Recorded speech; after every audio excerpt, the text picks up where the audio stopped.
Merba lura fil-programm Pjazza u miħaj naqdu żewġ personaġġi li tafuhom żgur mill-ewwel daqqatajn għandi l-Hooligan u l-Amber. Ma l-ewwel mistoqsija hija di Amber, għaddi kif rajt il-promo tiegħek issa bil-programm. Ġibt xi kelb miegħek, ġibt xi ħadd, minnu dal-pett il-ġdid li għandek miegħek. Dak hemmhekk bażikament. Mhux għalijiet jgħid ġifieri. Jiena xi filmat rajtek Bażikament nagħmel affarijiet differenti, niltaqa' ma' nies differenti u assoċjazzjoni differenti. U wieħed minnhom kien meta mort lejjejjej. Il-programm huwa popolari. Eżatt, qattajt naqra ħin hemmhekk ma' klieb abbandunati. Però dan id-duo hawnhekk. Amber li għandha l-kanzunetti tagħha u kif ġejt int? Infhem, jiena Amber tnej solo artists, però l-ewwel darba li konna fuq stage flimkien kellna konsert Għawdex, insertajna ntqajna kienet sejra naħseb. Kont għandi kemm erbaħt il-Malta Eurovision. Eżatt, qabel telat u kienu nura li għalin intaqa' ma' hemmhekk u kantajna fuq l-istess stage u kellna song kollha flimkien u hekk. Aktar tard, Elton li inserta producer. Elton Zarb huwa l-produttur inselmulu. U jħossibna ġifiri f'dan il-qasam. Laqqana flimkien biex namlu duet għal ALS Malta. Ekku, eżatt, kien ħajsir konsert. U minn hemmhekk għamilna cover version li bnija daqsxejn reggae u rap. U minn dakin klikjajna ħafna. Stibna li għandna noħolqu xi ħaġa flimkien. Hemm xi ħaġa l-ġejjini minn dan it-tip. Ħafna. Ma tantx nistgħu nitkellmu ħafna. Ovvjament, mhux qed nikseb xi ġdid. Ħataraw l-Amber totalment differenti milli diġà nafuha u li totalment differenti wkoll. 13-il sena. Ġi klassiku. Mux liriku. Issa naraw. Intom serin iċ-Ċina, mux Ekku, serin iċ-Ċina, nar l-erba. Bħallum ġumma minnkum. Ekku, eżat, hemm ġewwa Ħajnan, ħajkun hemm festival, music festival kbir. Ma kien sejħulu l-Carnival Festival, basically ikun xi 3-day festival. U hemmhekk kan kuna din nespunu daqsxejn mill-materjal tagħna flimkien. Hemmhekk vera looking forward għaliha.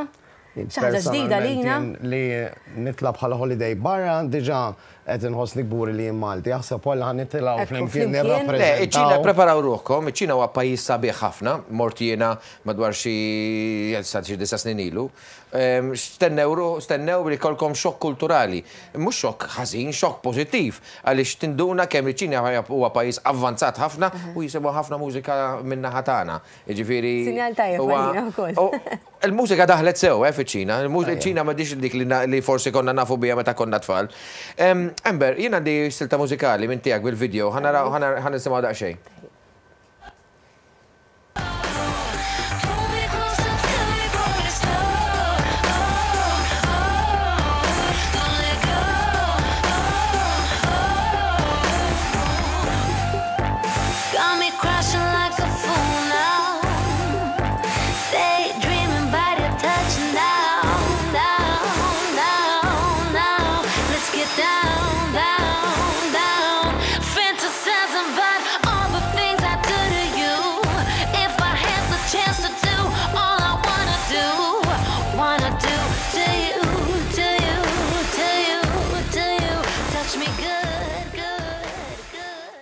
Mela mek smajna silta minn visual album, mhux hekk? Il-visual album kien jismu Alive, The Truth About Neverland.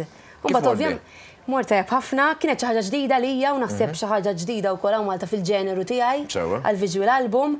Kien esperiment.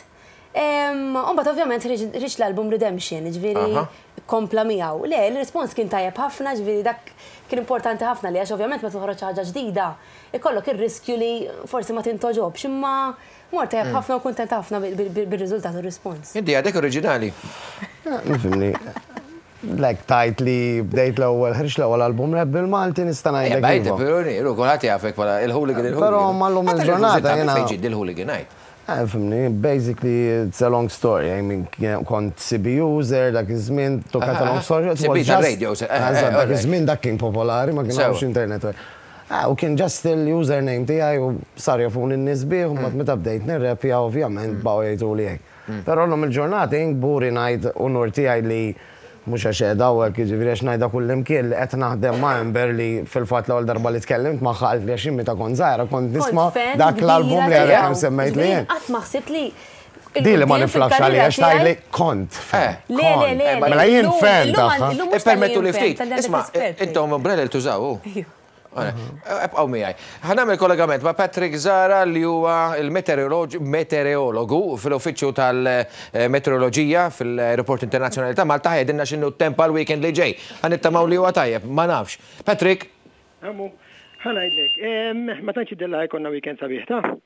Però nisperaw illi ma jkunx dik ix-xita li għamlet illum. Inaqqas, però għad baqa' instabilità da fuqna, ġifieri li hemm huwa arja ta' pressjoni baxxa li ġejja min-naħa tal-pajjiżi tal-Maghreb kif taqbad tgħid in-naħa tal-Alġerija, Tunis u hekk tela fuqna, qiegħda ddur fuqna tidher li pjuttost wif hija stationary qiegħda ddur fuqna. Bħalissa għandna daqsxejn ta' break żgħir, però iktar me għadin ħin terġa' toqrob fuqna u terġa' tibda ddur fuqna. Issa l-problema hija li din qiegħda teħel fuqna. Allura qed iġibilna dan il-maltemp. Fil-fatt qiegħda tilħaq kemm lilna speċjalment il-Malta u anki n-naħa t'isfel tal-Italja. Ġifieri jidher li anki għal jumejn li ġej jidher ħajb hekk. Ġifieri din il-massa ta' sħab ħatibqa' fuq pajjiżna fiċ-ċentru tal-Mediterran u temperaturi allura. Issa t-temperatura mhux daqshekk ħażina, ġifieri aħna meta ngħidu mhux ħażina, ġifieri isna qegħdin medja għal dan iż-żmien, ġifieri mhux qegħdin ħażin għax il-ġimgħa l-ora konna għadna daqsxejn bit-temperaturi għoljin, issa forsi niżżed iktar li 21 u hekk 19 f'dak l-ilma. Ġifieri mhux qegħdin daqshekk għax fil-fatt din il-massa ta' arja li tiela jew insomma din il-pressjoni baxxa li hemm fiha temperaturi daqsxejn ovvjament għoljien li ġej minn fuq in-naħa tas-Sahara minn fuq in-naħa dawk il-pajjiżi fejn it-temperaturi huma. Jiġifieri għad baqalna biex noħorġu l-korti. Baqalu iktar, għadu ma xebax, baqalu iktar. Kultanti jagħmel hekk, insomma, kultanti ħel fuqna u jibda idur. Fl-aħħar il-baħar? Sorry? Il-baħar fl-aħħar net?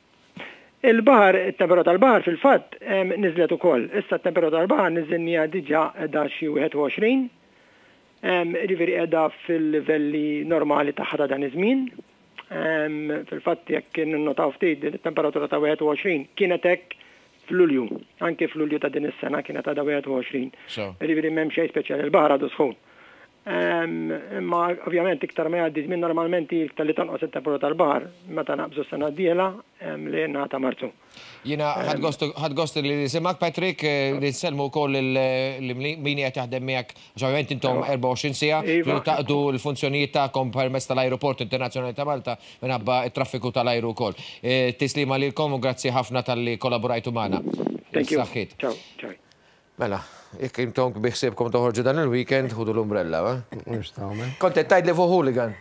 Le, u saċ minn dak iż-żmien sal-lum jien ħriġt 3 albums, single u diversi songs oħrajn, ħriġtom ma' kantanti oħrajn u riklami u television, eccetera. Però nħossni l-lum il-ġurnata, grazzi wkoll għal il-tirnerġa nsellim l-lumina u nħossni maturajt ħafna fejn tidħol lirika, speċjalment, u qed niftaħ ħafna. Din taffaxxinani minnu rapper, il-lirika. Kif jirnexxilkom tistudjaw komponuha u mbagħad tistudjawha bl-amment. X'imbagħad m'għandekx diska waħda għandek patavjon kanzunetti. U mbagħad tistaġna titkellem biss fuq l-istess argument u l-istess suġġett. Ġifieri minn dakinhar sal-lum jien li nbidel fija ovvjament apparti li tikber fl-età tintaqa' ma' ħafna affarijiet ġodda. Għadek sejrejja. 35. Bil-ħaq 36 Settembru li għadda. Le, imma jgħat ma dan talent uniku, qed naħdmu songs ġodda. Bdejt waqaft literalment waqaft naħdem fuq album ġdid bil-Malti biex nibda dal-album ġdid bl-Ingliż għax saperes li ħanħorġu barra minn Malta. Xorta ħankompli għaddej bil-Malti għax jiena Malta dejjem ġa qalbi. Però ma qed jiġuna opportunitajiet darba ġejna mistednin. Wow, għalina kienet li dak il-gvern. L-ikbar popolazzjoni. Il-gvern ċinis għandek udjenza ġo Malta, kienet ċaġa kbira. Kif għatlek, it was the cherry on the cake, cherry on top. Jiena nawguralkom ħafna, jien lilek diġà kellimtek għax nixtiequ nagħmlu biċċa xogħol importanti ħafna għaliex għandkom komunità kbira ta' rappers Malta li ta' min jismagħhom, Mela, sinjuri, grazzi tal-li kontu magħna għax il-ħin qed jafas minn ftit ieħor One News u mbagħad nfakkarkom ftit wara jkollna lil Janice Bartolo bil-programm tagħha One Week.